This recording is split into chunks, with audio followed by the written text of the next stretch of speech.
Thank you for moving with me.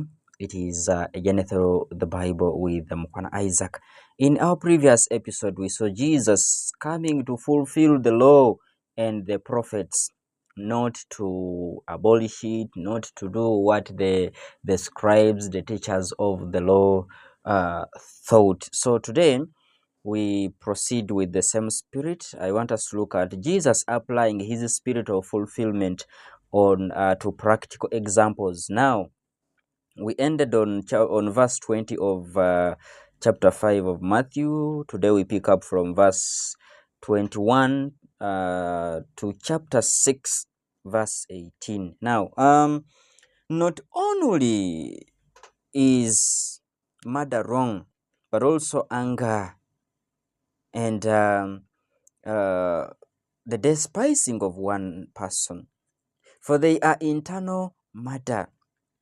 Charity alone is the giving sacrifice that pleases God.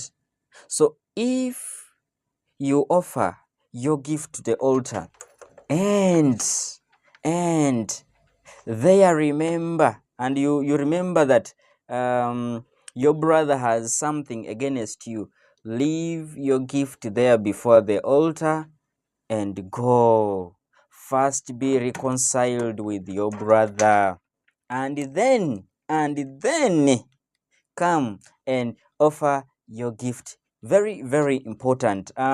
We read this in the Gospel according to Matthew chapter 5 from verse 21 to 26. Not only is adultery sinful, but so also unchaste desires, which are consented to, for they are internal adultery. Yes, Jesus uses typical and consented. He uses a typical Hebrew way of expressing to insist on the necessity of avoiding occasions of sin. If your right hand causes you to sin, pluck it out and throw it away. At the same time, Jesus forbade divorce. Matthew 27, verse 5, 27 to 32. Formerly, oath had been made frequently.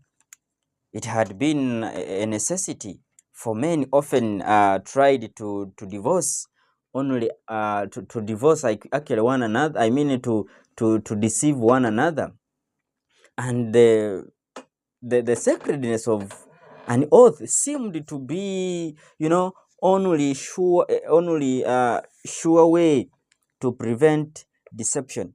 But Jesus now demands a simple, straightforward honesty in men's dealings with one another. Among his followers, a sincere promise should be sufficient, a sufficient guarantee of one's true intentions. The Jews demanded strict justice, an eye for an eye, and an oath for, a tooth for a tooth.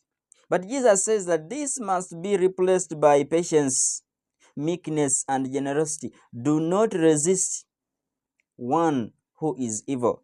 But if anyone strikes you on the right cheek, turn to him the other side as well. And if anyone forces you to go 1 mile, go with him 2 miles. Wow. The limited charity of old must be extended. It must be extended to include all people. Even enemies. And you have heard that it was said, you shall love your enemy, you shall love your neighbor and hate your enemy. But I said to you, love your enemies and pray for those who persecute you, so that you may be sons of your Father who is in heaven. Very powerful. Jesus' teaching now reaches a climax. He points out the example we should imitate, and he points out the reason for living according to this new spirit. You therefore must be perfect as your heavenly Father is perfect. Matthew 5:48. Yes, The new spirit brought by Christ is simply a childlike love for an imitation of the Father in heaven. Jesus calls on all of us men to be good just as the Heavenly Father is good. And the reason, because God is our Father. There is no place in this new spirit for hypocrisy. No, thank you. So Jesus gives examples to make sure that he is properly understood.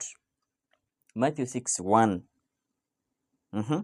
The giving of almsgiving be done secretly, to be seen only by the Father, and not in order to be praised by men. Prayer should not be done before men with the intention of being praised for it. It should be done as something sacred. We read this in Matthew 6:5 and 5 and 6. Prayer should be simple and sincere.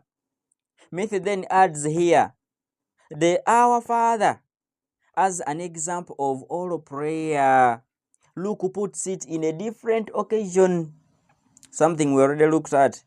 Fasting also should be done secretly as something between oneself and God only, and not as a means of getting praise from men. Very, very important. So that is the practical, that is how Jesus makes the new spirit practical, by bringing those practical examples. So tomorrow we shall look at what the new spirit demands. Mukhwana Isaac with the journey through the Bible. Like, comment, share, and subscribe. Be blessed.